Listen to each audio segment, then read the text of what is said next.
Nun werde ich euch beweisen, dass Gott, wenn es ihn gibt, böse ist. Hat Gott alles, was existiert, erschaffen? Wenn Gott alles erschaffen hat, dann hat er auch das Böse geschaffen.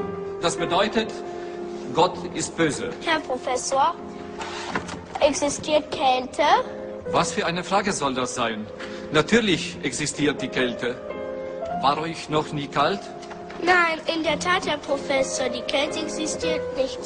Nach den Gesetzen der Physik ist das, was wir als kalt empfinden, nur das Fehlen von Wärme. Und existiert Dunkelheit, Herr Professor? Selbstverständlich existiert sie. Nein, sie ist nur das Fehlen von Licht. Wir können das Licht messen, aber die Dunkelheit nicht. Das Böse existiert nicht, genau wie die Kälte und die Dunkelheit. Gott hat das Böse nicht geschaffen. Es ist das Ergebnis dessen, was Gottes Hand noch nicht berührt hat.